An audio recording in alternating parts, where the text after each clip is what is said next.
Radio Flamme. Je me retrouve avec la charmante Anne qui va nous parler du gras. Mais comme il y a vraiment beaucoup de gras, on va le faire en plusieurs fois. Bonjour à tous d'abord. Le gras est essentiel pour la vie, pour le corps. Bon, après, je vais faire plusieurs émissions parce que ça vaut vraiment le coup de comprendre tout ce qu'on peut faire, tout ce que le gras, on a oublié, quoi. Parce que pendant des années, on a aboli, on l'a même diabolisé, le gras. Donc on va discuter le bout de gras alors. Donc après, il a ses utilités aussi. Mais bon, je vais commencer par déjà faire une petite introduction avec ça et ensuite parler comment ça se passe, quoi. Comment est-ce que le gras est fabriqué par le corps. Puis par la suite, on continuera sur d'autres émissions. Hein. Oui, c'est ce que tu m'avais dit, c'est ce qu'on avait dit l'année dernière. On va faire ça en 3-4 volets, parce qu'il y a plein de choses. Je ne sais pas exactement combien de volets, mais bon, ça va nous occuper un moment. Ça va nous occuper un moment. En espérant qu'il n'y ait pas de confinement, ça va faire des trous. Ça va faire des trous, et le gras va s'en refaire en plus, oui. Bon alors, de toute façon, dès qu'on pense au gras, on pense tout de suite à l'épreuve du miroir. Tout à fait. Tout à fait. Je préfère me voir sous de belles lumières, dans la pénombre. Alors, ceci dit, il y a une solution temporaire, c'est d'avoir un miroir très étroit. Comme ça, on voit pas le gras qu'il y a sur les côtés. Oui. Voilà. Comme ça amincit, si je le mets vraiment. Et oui, donc ça peut être un cas de souffrance quand même. Hein, carrément. Et puis aussi un cas de désespérance, parce que combien de personnes ont essayé de maigrir et ils maigrissent certes, puis après ils reprennent. Mais ça, je vous l'expliquerai tout ça. Pourquoi ? Donc, si les régimes marchaient si bien que ça, il y aurait plus de beaucoup de gens trop gros. Bon, on sait que ça ne marche pas maintenant, les régimes, pas vraiment. Oui, mais ça n'empêche pas qu'il y a toujours des gens qui essaient. Il y a toujours des gens. Ouais. Souvent, on exclut le gras et c'est pas bon d'ailleurs. Bon, bref, on y reviendra. Donc, mais qu'est-ce qui fait qu'il y a de plus en plus de problèmes de surpoids ou même d'obésité ? Alors, c'est facile, la sédentarité, c'est les gens qui bougent plus, c'est ça hein ? C'est vrai que par rapport à nos ancêtres, on a maintenant les voitures. Même les enfants d'ailleurs vont plus à l'école à pied, c'est vrai qu'il y a, ou en vélo. Il y a très peu de chasseurs-cueilleurs maintenant, faut le dire. Il y a notre style de vie, le bureau, l'ordinateur, on peut rester assis très longtemps, mais ça, c'est vrai qu'on en avait déjà parlé. Et puis au niveau de l'alimentation, de ce qu'on ingère, ça a complètement changé. Maintenant, on mange beaucoup plus et avec une qualité moindre. Parce que on va vers la facilité. Il y a des plats tout prêts, tout ce qui est. En fait, on ne prend plus le temps vraiment de cuisiner, de chercher les bons produits, etc. Bon, c'est vrai qu'on n'a pas le même style de vie. On est dans un stress. C'est vrai que. C'est vrai que c'est tellement facile d'acheter un petit hachis parmentier surgelé. Tu dis je vais mettre ça au four à micro-ondes. Oui, c'est ça. Donc non seulement on bouge moins, mais en plus on mange plus, donc trop en tout cas. Et puis surtout c'est le mélange gras-sucre qui est redoutable. Or dans tous ces plats, il y a beaucoup de mélange sucre et gras. Alors on se dit toujours que le corps va s'adapter à tout ça.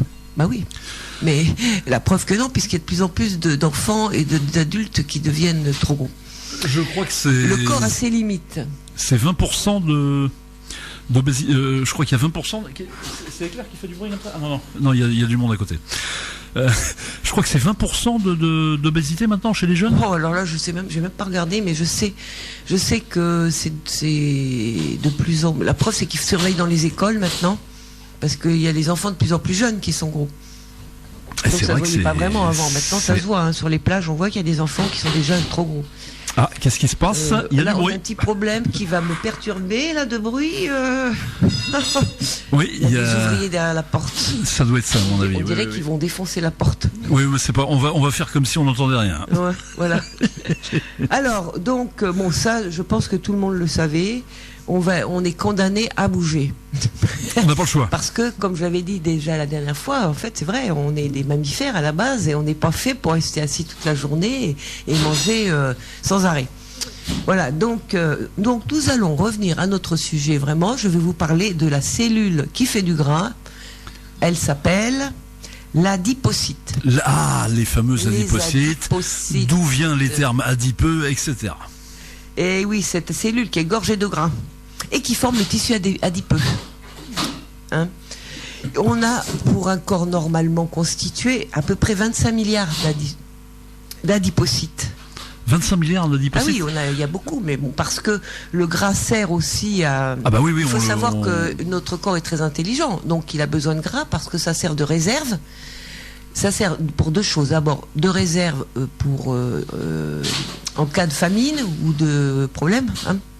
Ça, c'est ce qu'on avait dit, souviens-toi. Ça sert aussi pour assurer nos besoins quotidiens. Puisque le gras, c'est de l'énergie. Bah, c'est ce qu'on avait dit, souviens-toi, pour le jeûne, etc. Ouais. L'adipocyte sert à stocker de l'énergie. Donc, en sachant qu'une femme a à peu près besoin de, je parle toujours en général, 2000 kilocalories par jour et l'homme dans les 2500, plus s'il fait du sport. Et ça, c'est vraiment un bon repas, hein, 2500 pour un homme et pour une femme, non, c'est vraiment des bons repas. Oui, c'est une moyenne. Hein. C'est une moyenne. Mais c'est une moyenne, 2000 kilocalories, voilà. Donc on parle de calories, là, donc c'est bien, et c'est nos adipocytes qui vont nous donner cette énergie. Qui vont transformer donc ces calories en énergie. Oui, parce que pour bien suivre ta pensée, en fait, ce que nous mangeons est directement transformmé en gras pour qu'on puisse le consommer. Voilà, c'est ça. Pas forcément, mais on va justement en parler parce que j'aimerais bien que tout le monde comprenne comment ça fonctionne pour pouvoir après élargir par la suite. Élargir. Donc le gras, c'est une réserve de calories, d'énergie, donc dont on a besoin pour fonctionner tous les jours. Donc comment ça fonctionne? Alors justement, voilà. Donc on va parler de l'hypogénèse. L'hypogénèse, c'est l'ensemble de processus biochimiques qui fait la synthèse des lipides. Alors, les lipides, c'est les gras, d'accord, les graisses. Il y a tout un système qui est mis en place, et avec en prime une hormone qui s'occupe de tout ça en même temps pour fabriquer le gras. C'est la LPL, lipoprotéine lipase. Voilà. Cette hormone participe à la construction du gras dans les adipocytes, au niveau des adipocytes. Bon. Donc, c'est bien beau de fabriquer du gras, que nos petites cellules fabriquent du gras, mais à partir de quoi ils vont fabriquer du gras? Ben voilà, une bonne question. À partir des aliments, je suppose. Et oui, puisque ce qu'on mange, c'est de l'énergie aussi. Les aliments, c'est de l'énergie, puisque c'est quelque chose qui va nous permettre de pouvoir fonctionner. À partir donc de gras qu'on va ingérer, hein, et à partir des glucides. Alors ça, peu de gens le savent, c'est que le corps fabrique du gras à partir du sucre. Les glucides. En général, tous les sucres, c'est-à-dire les sucres rapides et les sucres lents. Oui, alors ça, oui. Donc, les sucres lents, on se rappelle, c'est tout ce qui est féculent, etc. Riz, pâtes, etc., etc. Donc, à partir de ces sucres lents, le corps fabrique du gras. Oui. Alors, il a deux manières de faire, soit à travers les gras qu'on va ingérer, soit à travers le sucre qu'on va ingérer. Parce que que je comprenne bien, le gras qu'on ingère, donc il est légèrement transformé aussi, non? Ou il va quand même passer par une transformation, même si c'est à peu près les mêmes gras qu'on retrouve dans le corps. Mais il va passer par l'hypogénèse, par les cellules, les adipocytes, pour pouvoir après... De manière à être transformé en carburant pour aller dans le... Ah ben justement, les cellules de notre corps ont le choix de choisir ce qu'ils veulent par rapport à ce qu'on ingère. C'est-à-dire que au niveau des glucides, soit ils vont choisir les cellules comme carburant, ça va être les cellules des muscles, tout ça, qui vont utiliser le sucre comme carburant, on est d'accord. Soit les adipocytes vont choisir le sucre comme réserve d'énergie. Enfin, le gras, donc du gras. D'accord, oui. Donc on a un moteur hybride alors quelque part. Quelque part, ça va dépendre donc effectivement. Si on mange trop de gras, les adipocytes. Disons que si tu dépenses pas assez avec tes cellules musculaires, les mouvements donc, c'est les adipocytes qui vont faire le premier choix du gras. Voilà. Parce que le sucre est consommé très vite, c'est ça, non? C'est le sucre est consommé. Ça dépend des sucres. Ça dépend des sucres. Hein, le sucre rapide, oui, les féculents moins, etc. Mais il faut savoir qu'effectivement, ça je ne le savais pas, parce que j'apprends plein de choses aussi en même temps, c'est qu'effectivement, nos cellules ont le choix entre le carburant ou la réserve. Alors qu'est-ce qu'ils vont faire? Aujourd'hui, on peut imaginer qu'ils préfèrent réserver, puisqu'il y a plein de gens qui sont trop en surpoids. Bah, c'est le principe. Donc c'est bien quelque chose qui ne va pas. Parce que normalement, un corps équilibré, il n'y a pas ce problème-là. Hein. Tout à fait. Donc louons quand même l'intelligence de notre corps qui quand même s'adapte. Il s'adapte, mais il grossit, mais il s'adapte quand même, oui, parce qu'il en supporte quand même. Hein. Tu sais, quand on fait 2 fois son poids de corps, mais je vais en reparler après, c'est qu'il y a quand même une sacrée adaptation, mais ça provoque quand même des pathologies. C'est ça le souci. Donc c'est un corps qui peine, qui souffre. En rappelant, une petite parenthèse, mais ça tu le sais aussi, en rappelant qu'un homme d'1m70 pour 70 kilos a assez d'énergie, donc de gras, pour survivre à peu près une trentaine de jours. Hein. Au niveau, s'il ne mange pas. Tout ça change tout le temps. Ça change tout le temps. Oui, c'est 40 jours qu'on disait, et maintenant c'est même plus, si on veut. Donc non, la preuve qu'il y a des gens qui survivent sans vraiment manger. Moi, je te parle en général. Qu'est-ce qui se passe? Je te parle pas des cas exceptionnels. Non, mais ce qui prouve que ceux qui ont peur de manquer. Ces réserves de gras sur quelqu'un qui a un poids normal, effectivement. Peuvent aider à survivre pendant un certain temps, ça c'est sûr. Ce qui prouve que si on saute un repas ou 2, on n'est pas en danger. Ah bah non, au contraire, ça fait du bien même au corps parce qu'on mange trop. Enfin bon, bref. Mais c'est vrai que je me rappelle, les anciens disaient, faut que tu manges. Dès qu'on est fatigué, faut manger. Dès qu'on est malade, faut manger. Alors que justement, c'est. Finis ton assiette. Ça a bougé tout ça quand même. Alors, donc, si les sucres, les glucides peuvent être le choix de nos adipocites pour former du gras, ça nous renvoie à quoi? Qu'est-ce qui régule le sucre dans le corps? Le pancréas, non? Oui, le pancréas, grâce à une hormone. Alors attends, oui, l'hormone. Oulala, je vais me faire taper sur les doigts.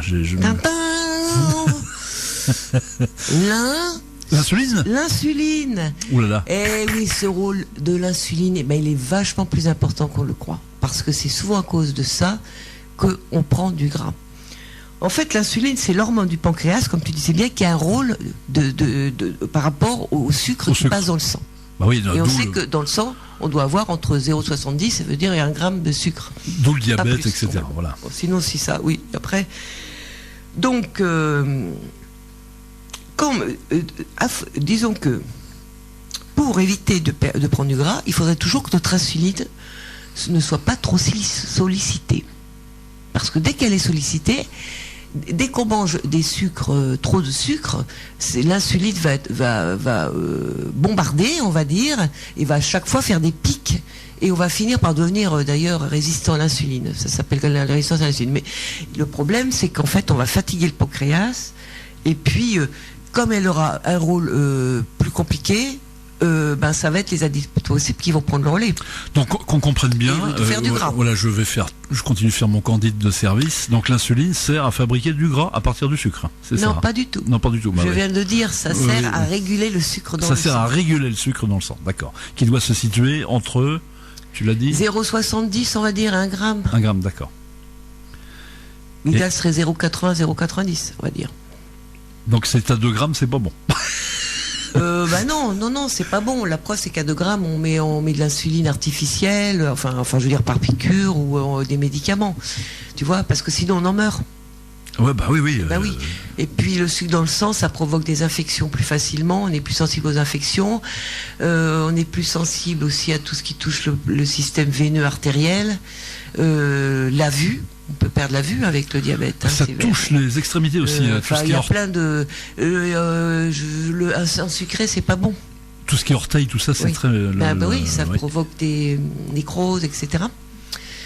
Et l'inverse, c'est pareil, c'est que ça peut, quand on est diabétique, on peut aussi faire des hypoglycémies. Donc, c'est trop bas, et là, c'est encore plus dangereux d'ailleurs, parce qu'on peut rapidement... malheureusement perdre la vie, quoi. Coma diabétique, etc. Oui. Donc, pour éviter de prendre du gras, il faudrait ne pas trop stimuler notre insuline.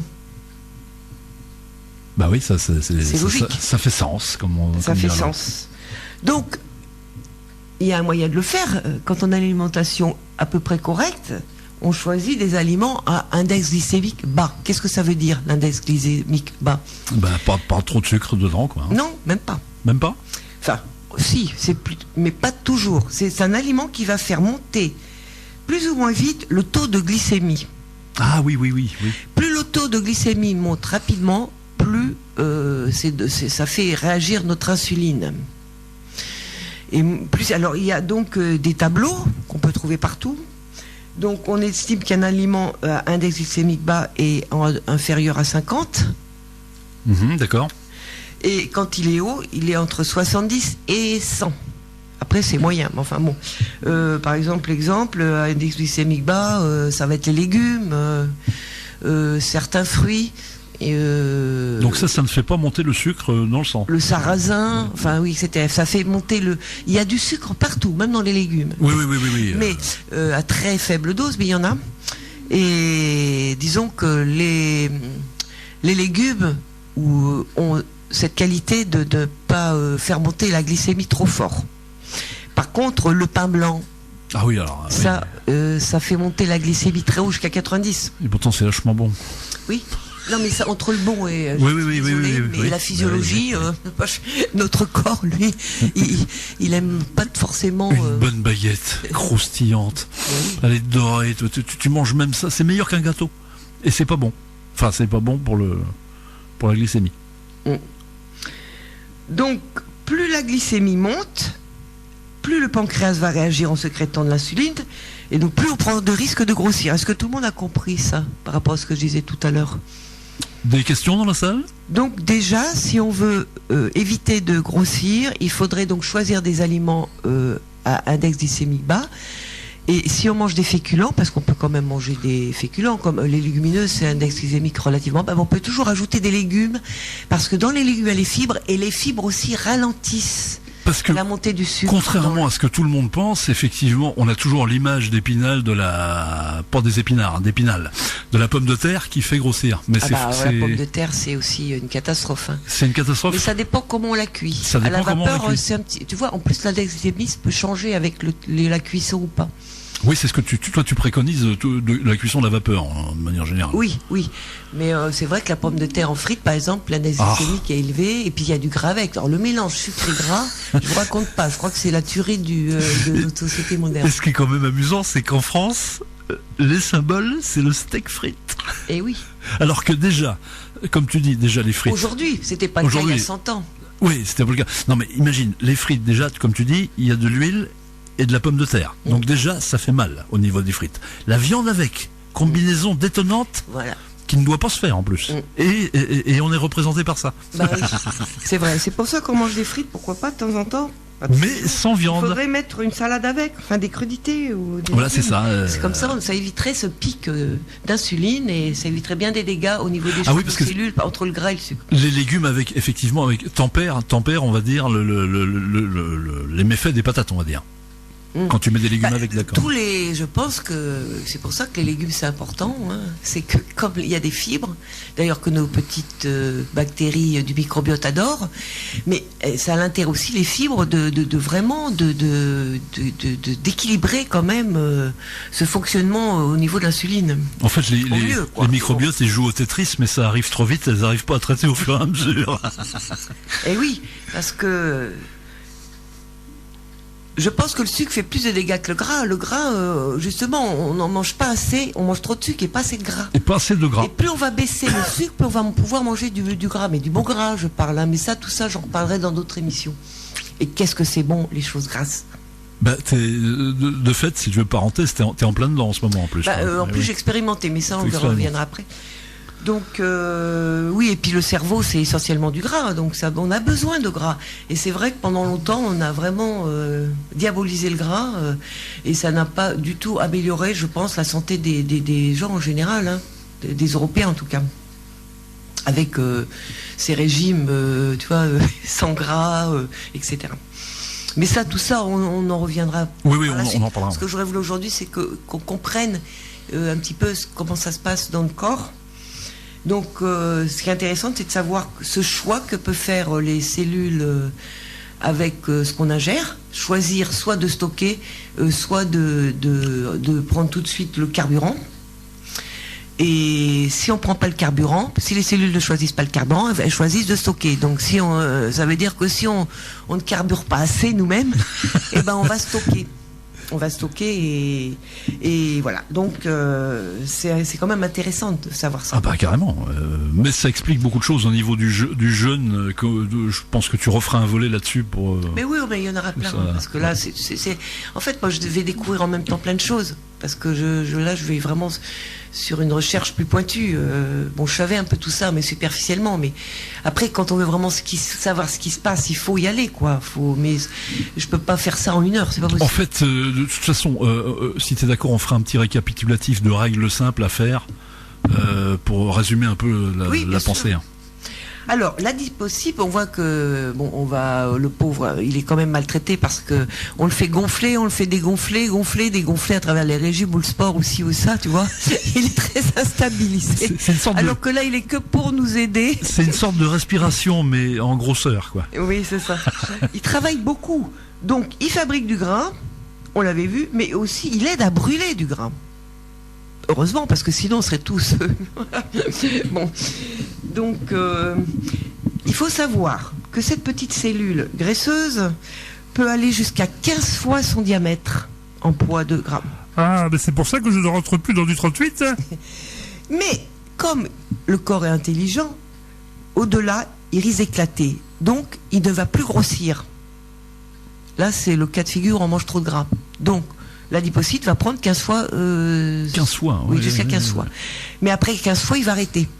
Il va arrêter parce que sinon, il va éclater. Alors, on se dit, chouette, on va pas pouvoir grossir plus. Mais manque de peau, il est tellement intelligent, l'adipocyte, qu'il va aller chercher d'autres cellules qui cohabitent avec lui et qui va les aider à se transformer en adipocytes. Donc, on va avoir des jeunes adipocytes qui vont naître et qui vont faire le travail. Donc, ça va s'épandre, tu vois. On va en avoir de plus en plus. C'est le petit club de la ceinture abdominale, quoi. Il y avait la ceinture du soleil en Floride, là, la ceinture abdominale. Ça veut dire qu'on ne peut pas y échapper. On ne peut pas y échapper, ouais. Donc... Et ça se stocke, il y a des zones du corps. Oui, vas-y. Donc, il y a 2 formes de tissu adipeux, donc gras. Il y a le tissu hypertrophique, donc c'est les gros adipocytes bien gras là, et qui ne peuvent plus gonfler plus. Et puis il y a aussi le tissu hyperplasique, le tissu adipeux hyperplasique, lui c'est le nombre de croissants d'adipocytes. Tu vois, ceux qui poussent pour prendre leur lait. Enfin, en tout cas pour aider. Au secours, il n'y arrive plus. Au secours. Tu vois que les pauvres, ils sont quand même un peu malmenés. Enfin bon. Alors, oui, justement, tu as raison. Effectivement, il y a plusieurs formes de prise de gras. Enfin, alors tu parles. Alors justement, il y a le gras chez les hommes. Souvent, c'est du gras très profond dans le ventre. Oui, c'est ça, le petit bidon qui va bien. Le petit bidon. Enfin, le gros bidon même des fois. Assez dur même. Hein. Il n'est pas mou parce que quand c'est sous-cutané, c'est un peu mou. Mais les hommes ont tendance à prendre ce gras-là, mais il est plus dangereux. Parce qu'il enrobe les viscères et il peut provoquer de l'hypertension, du diabète aussi et des maladies cardiovasculaires. Donc, alors j'explique pourquoi. Pourquoi il y a différentes gras, c'est parce que les adipocytes, il y en a des variétés. Ils n'ont pas les mêmes récepteurs tous. Or ceux qui ont les récepteurs, certains récepteurs, parce que c'est compliqué si je donne tous les noms, hein, qui vont dans la région du ventre, effectivement, ceux-là, ils ont des récepteurs qui leur permettent de maigrir plus vite. Donc un homme maigrit plus vite qu'une femme en général. Ouais. Hein, mais il a une graisse plus dangereuse. Par contre, les femmes, elles vont faire plus le gras en général, pas toutes, mais plus dans les fesses et les cuisses. Le fameux. Oui. C'est pas très esthétique, mais c'est pas une graisse dangereuse du tout. Oui, Par contre, quand elle va vouloir maigrir, ça va être beaucoup plus lent parce que les récepteurs sont plus lents. À une certaine enzyme qui s'appelle l'enzyme la lipase hormonosensible, qui active la lipolyse, qui active donc la fonte des graisses. C'est cette enzyme est plus efficace sur la graisse profonde que sur la graisse plus superficielle. Enfin, c'est pas, je veux dire, impossible de maigrir. Hein, c'est pas ce que je veux dire, mais ça sera plus long. Mais ce que je veux dire, c'est que toutes ces graisses, graisse homme, graisse femme, c'est du carburant. On est bien d'accord. Hein. Mais qui est stocké. Qui est stocké. Donc qui n'est pas utilisé. Donc à la limite, si tu l'utilises pas, ça s'arrange pas. Hein. Bah oui, ça s'entasse. Oui, et oui. Tu te transformes en citerne avec plein de carburant. Ça peut provoquer beaucoup de problèmes parce que plus tu vas grossir. Par contre, j'ai essayé d'expliquer ça. Les gens qui sont assez forts, ils sont plus lourds que les autres, donc ils ont souvent des muscles plus costauds. Oui, etc. Donc, jusqu'à ce qu'ils peuvent plus marcher. Mais enfin là, on en vient à un extrême. Quand ils vont essayer d'ailleurs de maigrir, le problème que quand on maigrit, on le fait mal, on n'a pas tout compris, et ça j'espère qu'à la fin de toutes ces émissions, tout le monde aura compris ça. Prenez des notes. On perd du gras, mais on perd beaucoup de masse musculaire. Oui. Donc oui. du coup, on n'est pas bien, quoi. On s'affaiblit, etc. Parce que la masse musculaire, c'est ce qui fait dépenser les calories. Non, c'est pas ça. Non. C'est la masse musculaire nous permet de faire des mouvements qui vont donc utiliser comme carburant le gras. Oui, alors, non, je me suis mal exprimé. Je voulais dire l'ensemble des muscles. C'est un raccourci. L'ensemble des muscles, c'est ce qui permet de dépenser les calories. Les muscles, ça sert à ça. Et moins on a de muscles, et moins on dépense de calories. Il n'y a pas que ça. Il y a aussi la restriction au niveau alimentaire. Manger moins. Et le corps va utiliser les réserves quand on mange moins. Oui. Il y a deux façons de faire, ou les deux en même temps, parce qu'on mange trop de toute façon. On mange déjà moins, donc le corps va puiser plus dans les réserves et on va bouger plus, donc il va dépenser l'énergie qui vient du gras. C'est ça. Oui, je comprends. Voilà. Mais ça devrait être comme ça normalement tous les jours. Quelqu'un qui est mince, tonique, parce il faut savoir qu'il y a plusieurs archétypes, les gens plus ou moins costauds, mais des gens qui sont dans des taux de gras normaux, on va dire, tous les jours, leur corps, parce qu'ils se dépensent aussi. Il se dépense, il bouge, donc il va puiser au niveau du carburant, de l'énergie dans le gras, et puis ils vont pas trop manger. Donc il y a un équilibre qui se met en place. C'est aujourd'hui le problème, c'est que c'est ce déséquilibre qui entre tout ça. Parce que fait trop de réserves. Et d'ailleurs, donc pour réguler ça, pour savoir où on en est, il y a ce fameux IMC là. Ce quoi ? L'indice de masse graisseuse avec l'opération. Ah oui, il y a tout ça, mais bon, après il faut l'acheter déjà. Mais pourquoi pas, effectivement. Après on n'a pas besoin de ça pour savoir si on est trop grand ou pas. On va pas dire. C'est simple, et au-dessus de 25, je crois que c'est pas bon. Ce fameux IMC au-dessus de 25. Tu veux dire je pensais que tu parlais de la balance, parce qu'il y a des balances, tu sais, qui calculent le taux de graisse, etc. Alors ça c'est encore plus sophistiqué. Oui. Alors l'IMC effectivement, ça donne par rapport à ta taille et ton poids si tu es dans la bonne fourchette. C'est assez large. Entre être très mince et puis être un petit peu enrobé, on reste à peu près dans la normalité. Après il y a trop maigre et trop gros. Oui, c'est ça, il faut... je crois que c'est 18 et 25, la bonne fourchette. Oui, c'est ça à peu près. 18-25, c'est ça. Moi qui suis très mince, je suis quand même encore... Parce qu'on dit que je suis un peu mince, mais non, je suis désolé, mais je suis dans la normalité, quoi. T'es à combien, mais bien sûr, je suis pas à 25. Je suis indiscret. Je suis indiscret. Bon, je te demande pas ton poids, mais t'es à combien d'IMC? Oui, c'est ça. Mais en fait, ce qui compte, là, c'est juste des repères. Ce qui compte, c'est comment on se sent, quoi. C'est pas normal de pas pouvoir courir normalement, de souffrir pour se lever d'une chaise ou d'un fauteuil, de pas pouvoir porter ses courses. Tu vois, c'est. Sans compter que c'est un cercle vicieux, parce que moins tu bouges, moins tu as envie de bouger déjà, et plus il y a des problèmes de sciatique, par exemple, qui vont s'installer, des choses comme ça. Et c'est vrai que ça donne pas envie de bouger quand t'as mal. Non, mais crise de sciatique. Et en plus, ça a changé ça, parce que je me rappelle, il y a 25 ans, quand les gens avaient mal au dos, fallait pas qu'ils bougent. Mais maintenant, ça a changé. Maintenant, on demande aux gens de bouger, parce qu'on s'aperçoit que le mouvement, justement, soulage les douleurs. Mais il y a des campagnes d'ailleurs là-dessus avec l'arthrose, etc. est soulagée par les douleurs aussi. Ils disent que il y a les à l'instar, si tu veux, des 5 fruits et légumes par jour, là, ils sont en train de mettre ça en batterie, de dire que t'as mal au dos, alors va faire un tour. Oui. Voilà, donc qu'est-ce que je vais dire maintenant? Donc dans la lipolyse qui est la fonte des graisses, donc j'ai parlé de l'enzyme. Il y a une enzyme spécialisée dans la lipolyse, c'est la lipase hormono-sensible. Oui, tu l'as évoqué, mais LSH. Plus on va la motiver, on va dire, plus on va maigrir. D'accord. D'accord, c'est l'inverse de l'autre. C'est l'inverse de la LPL qui, elle, on a intérêt à pas trop la solliciter. Donc c'est pour ça qu'on veut essayer de pas faire trop élever notre insuline. Oui.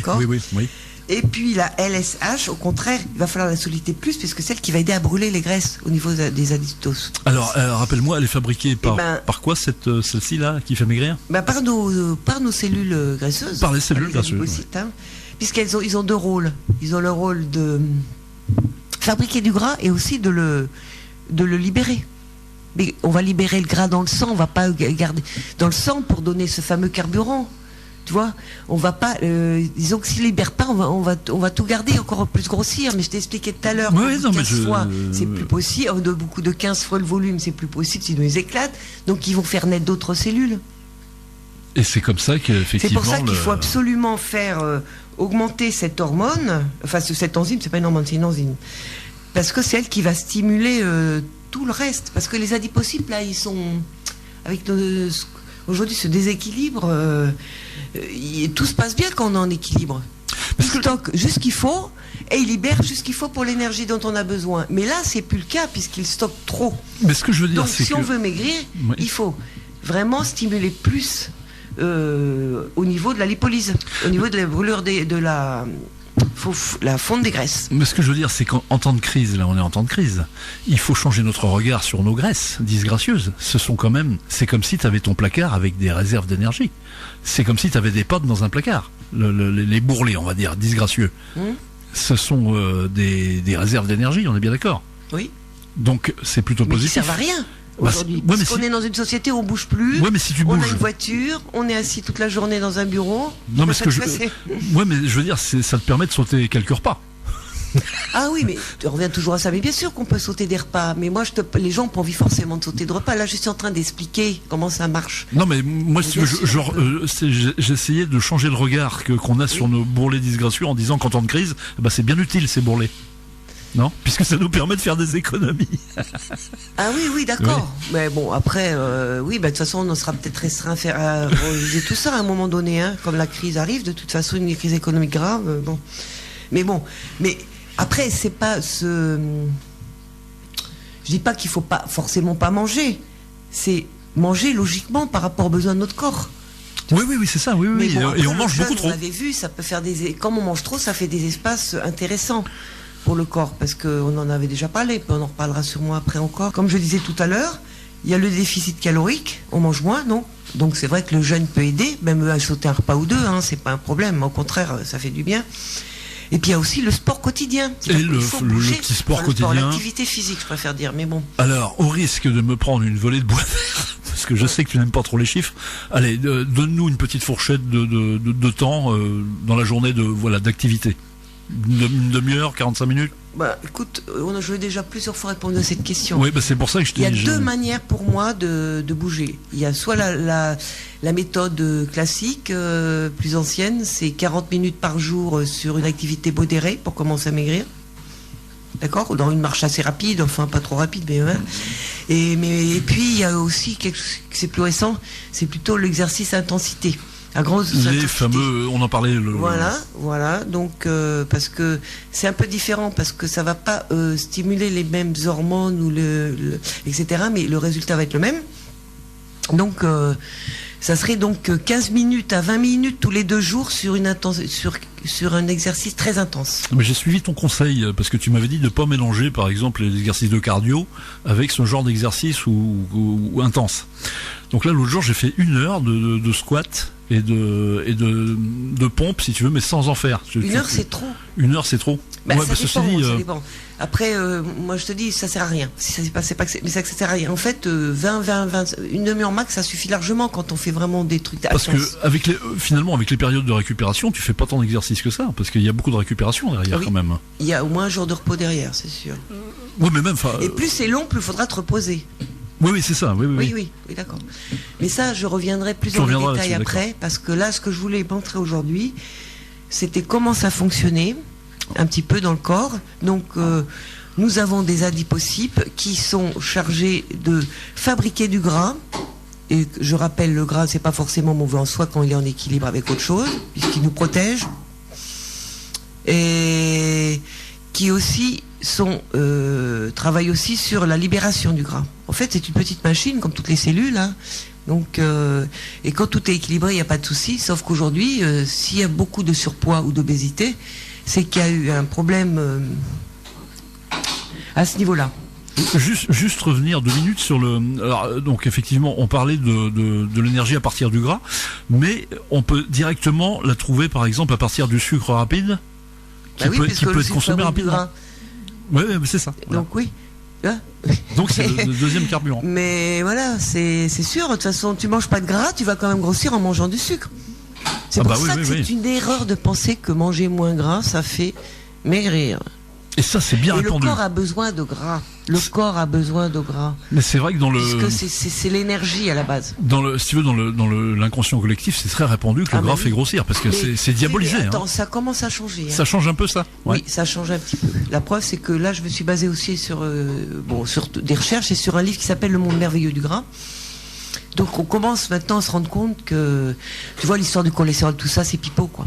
Ah, d'accord. On peut manger gras et on n'a pas de cholestérol. Non, pas du tout. Par exemple, avant, il fallait pas manger 2 tonnes. Maintenant, on peut en manger autant qu'on veut. Enfin, toi, ça change. Oui. Parce que bon, il y a la science qui progresse aussi. Et puis, nos anciens, ils mangeaient gras. Hein. Alors, moi, j'en reviens toujours à ce fameux exemple de la couenne du jambon. Alors, t'as tout le monde qui va te dire « Ah, mais ne mange pas ça, tu vas grossir !» Alors que la couenne du jambon, c'est très bon. Oui, c'est bon de manger gras. Sauf qu'à côté, il faut manger moins de sucre. Voilà. C'est ça le problème. C'est qu'aujourd'hui, on mange. Mais il paraît que c'est phénoménal. On mange des kilos de plus de sucre par an que nos anciens. C'est multiplié par 10. Donc faut pas boire. Avant, c'était un gâteau le dimanche, c'est tout. Hein. Faut pas boire de Coca-Cola quand tu manges du jambon, par exemple. Mais non, mais je veux dire, il y a un équilibre à faire à ce niveau-là. Manger beaucoup de sucre et beaucoup de gras, c'est pas bon du tout, par contre. Et puis, comme tu le disais, le sucre se cache absolument partout, quoi. C'est une catastrophe. Ben oui, mais combien de fois j'ai dit qu'il faut manger beaucoup de légumes, une petite portion de glucides, de féculents, on va dire, c'est tout. Mais les gens font l'inverse. Oui, bah c'est vrai que... Donc, mais moi, je vous assure, moi qui fais l'expérience de manger le moins de sucre possible, quoique j'ai élargi un petit peu, mais enfin vraiment, je suis à pas plus de 50 grammes par jour, hein, la plupart des gens, c'est au moins, c'est 10 fois plus. Mais manger gras, c'est agréable. C'est très agréable. C'est bon, quoi. Et une omelette très grasse, c'est bon. Tout à fait. Hein. Je sais pas, moi, une côte de porc naturelle, parce que bonne viande, hein, je conseille quand même. Avec beaucoup de gras, c'est super bon. On en profite pour faire de la pub, tiens, aux gens qui sont pas loin. C'est du côté de Cobu, je crois, où on peut acheter sa viande. Oui, et justement, je voulais en profiter, le magasin, l'épicerie là qui fait bureau de tabac, c'est Viveco, c'est ça, à côté? Oui, Viveco, oui. Eh ben, je voulais les féliciter. Eh ben, on félicite, ils nous écoutent. Ils vendent de la viande et du poisson, bleu blanc cœur. Et ça, c'est bien, ça. Et ça, c'est extraordinaire parce que c'est des animaux qui sont pas maltraités et qui ont bien mangé. Donc, si on achète de la viande ou du poisson bleu blanc cœur ou des œufs, on est assuré d'avoir un bon produit. Alors, merci Viveco d'avoir fait cet effort-là. Et en plus, ils sont partenaires avec nous, donc on embrasse toute l'équipe et puis ils sont super sympas. Voilà. J'en profite pour les remercier parce que ils participent à une bonne santé. Bleu blanc cœur, donc on retient ce label. Oui, voilà. Rien à voir avec Jean-Michel Blanquer. Les animaux sont bien nourris et non pas avec des farines et ils sont respectés. Oui, parce que on en a souvent parlé. Parce que ça, c'est pareil, manger de la mauvaise viande avec des animaux pareils. Oui, bref, c'est tout un autre débat, mais je ne le conseillerais pas. Bah, le fameux stress de l'animal que tu te récoltes quand tu le manges. Oui, oui, en plus, et puis manger des farines, enfin, c'est pas nous. Quand tu manges de la viande ou du poisson, tu manges aussi ce qu'a mangé le poisson ou l'animal. Bah là, à ce sujet, il y a une petite anecdote, mais on en avait déjà parlé, je crois. C'est-à-dire qu'il y a de plus en plus de plastique dans la mer, etc. Donc, si tu veux, quand tu vas acheter un poisson, à la limite, ne demande même pas qu'on te le mette dans un sac plastique, puisque le plastique est déjà dans le poisson. Oui, c'est vrai que...